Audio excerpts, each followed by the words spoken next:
Speaking of Florida and Texas Tech, let's get into the handicap here. Florida opening as a 4.5-point favorite in this Elite Eight matchup. Tip time, 5:09 p.m. Eastern on Saturday. Early evening, I guess we could say. But it was immediately bet up to Florida minus 6.5. Total open, 155.5. And it's now at anywhere between 156.5 and 157. As I alluded to, Arkansas going down in flames if you had money line or Arkansas futures to win the region or even win the championship or make the title game. John Calipari was 35-0 straight up in the NCAA tournament when leading by 6+ points at halftime.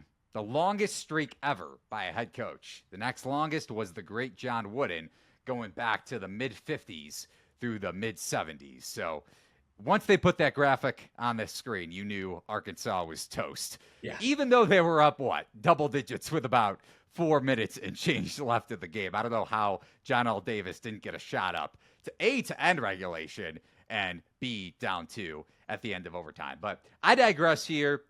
Biggest storyline goes without saying. Does Chance McMillan play for Texas Tech? Missing the last 4 games with an upper body injury, 4+ games for that matter. He participated in shoot-around on Thursday night. On the flip side, Alex Condon, maybe the ankle swells up a bit more. He re-entered the game against Maryland in the second half, played about 14 minutes in total, finished with 6 points, 4 rebounds, and a block, and had that huge play under 12 minutes, about 11:30 left in regulation. Somehow throws the ball up in the air, hand-glocked, and collects it for the putback, or if you want to call it an assist, I'll give it to you. And Florida never looked back from there. And at that point in the game, they were up by 8. So maybe it didn't play a role in Florida winning the game outright one way or the other. But at least for my Maryland ticket, I knew it was over once that putback was in. But how are you handicapping this one on the surface, my man? Yeah, to me, the biggest, matchup game here is Texas Tech being one of the smallest power conference teams in the nation and Florida's overwhelming size 4 through 5. I mean, with Texas Tech, Federico had some important minutes in their game last night, but he still only played, 13 minutes. They're going to have to do a lot of him and Toppin against the 4-man big man rotation of Condon, Huff, Chinyulu, and Micah Handlogden. And that's a problem because Darion Williams is a nightmare matchup at the 4 offensively. If he's playing predominantly the 3, I think that hampers Texas Tech's offense. But with the way that they're going to have to defend this Florida attack and the way that Florida crashes the offensive glass, the personnel is going to be the real question. And I'm a huge Grant McCaslin guy. I think he's one of the 5, probably 10 best coaches in college basketball. I think he'll figure it out. And Texas Tech was the number 1 defensive rebounding team in the Big 12 this season. But I'm worried about them in the paint, and I'm worried about them on the glass. Not to mention, I'm worried about who's guarding Walter Clayton because their guards are small.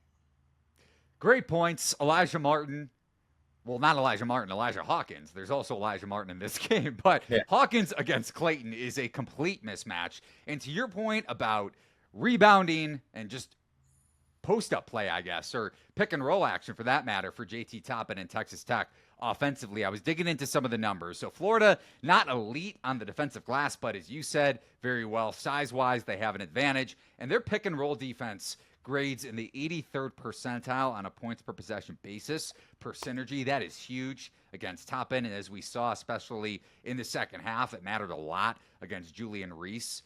Low post action, pick-and-roll, even with Derek Queen. I think Queen had a nice cut on one of their first couple possessions in the second half when Reese had a low post touch. But other than that, Maryland couldn't get much going with their pick-and-roll game, which was a byproduct of Florida's really sound pick-and-roll defense. And on the flip side, Texas Tech's transition defense doesn't grade super well according to Synergy. I believe in the 37th, 39th percentile, somewhere in that ballpark. So if you can't match up and Florida's controlling the tempo because of their size advantage, I don't see a path to back Texas Tech on the point spread, even a small money line bet here. I don't really have a play on the total. Now, I will say my only intuition for the total, and I know we were kind of going back and forth about this before the podcast started, Texas Tech coming off of an overtime win. And you can go back to the conference tournaments for sure. Maybe the market's steaming this line up.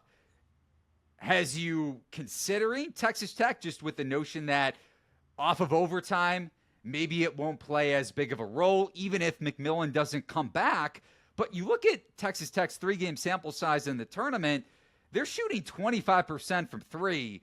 Their opponents are shooting 36.8 from three. Now, you could say, okay, regression to the mean. Over a 3-game sample size, I'm not one who's willing to go that far, because we've seen 4-game sample sizes hold up in the tournament where teams just don't shoot well. And tired legs, if they can't get their legs underneath their shots, and again, your best 3-point shooter in McMillan doesn't suit up, my only take would be, with that in mind, maybe a play on the under. I have nothing for you on the side. I'm obviously not going to take a piece on the money line here, but with tired legs in mind and maybe Texas Tech's 3-point shooting was continuing, I would look towards an under. That's my only avenue for a bet here. For me, I mean, I'm not the biggest tired legs guy in the world, especially with college athletes in a spot as big as this with the day off. But I think you're on the right track. I think the under is the right side, and it's something that I'm definitely leaning towards potentially playing. You mentioned Texas Tech isn't a great transition defense in terms of efficiency, but they are a great transition denial defense. They only allow it at a 7th percentile rate. And Florida themselves are a fantastic transition defense. Texas Tech, with their smaller rotation and lack of size, and quite honestly, lack of talent compared to Florida in this game, I think they're going to try to make this a crawl.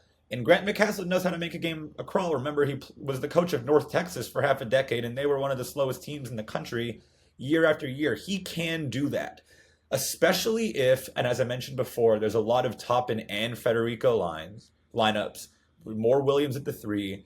That is a defensive lineup for Texas Tech. Federico, in quad 1 games, Texas Tech has a defensive rating that's 4 points higher when he's on the floor versus off, and their offensive rating drops. I think there's a chance that in order to match up with Florida's physicality, Texas Tech throws more defensive lineups out there and slows the pace down, not to mention the 3-point shooting. The under makes more sense to me because it's already pretty darn high for a game that won't hit 70 possessions. I'd be quite stunned if it does. And it would require a lot of efficiency for it to get over that total. I'm with you. And I think we might have an angle here. I think my take, potentially, and even if you don't want to go that far, if Texas Tech is either some tired legs, maybe it impacts their 3-point shooting, whether it does or doesn't. The Federico lineup with Toppin at the 4, as you said, definitely is more predicated to defensive efficiency in terms of a positive for Texas Tech rather than playing towards their offensive efficiency. And you go back to McCasland's North Texas days, they were what? If I want to pull it up here. Bottom 5. Every year, bottom 5. Right. Yeah, and it's been the exact opposite for him at Tech, and rightfully so. But you have to play with a defensive mindset in order to beat Florida. The other thing, too, with that in mind, even if it's Toppin and Federico at the 4 and the 5 for Texas Tech, let's say McCasland decides to go with the more defensive-minded lineup throughout this game, Florida still has the 5th best offensive rebounding rate. So if Florida isn't shooting efficiently, but you're getting second chance opportunities, you're therefore, in a sense, depending on the length of the possession, draining clock off of pulling the ball back behind the arc. Now, of course, those second chance rebounds can go for second chance points quickly down low, but to me, this has more of the snail pace effect, especially with my thought that Texas Tech's tired legs could continue to impact their 3-point shooting. So I'm actually going to play the under here. There you go. And I'll give you one more quick stat just to make you feel even better. In quad 1 games for Texas Tech, in the 90 minutes when Federico and Toppin share the floor, their defensive rating is 99. When in all other minutes, it's 109. So that's a 10-point defensive rating increase when the two share the floor in quad 1 games, meaning that their defense is excellent when the two play together. The only, right, and well said. They have to play together. We have to be right about this lineup thing, though.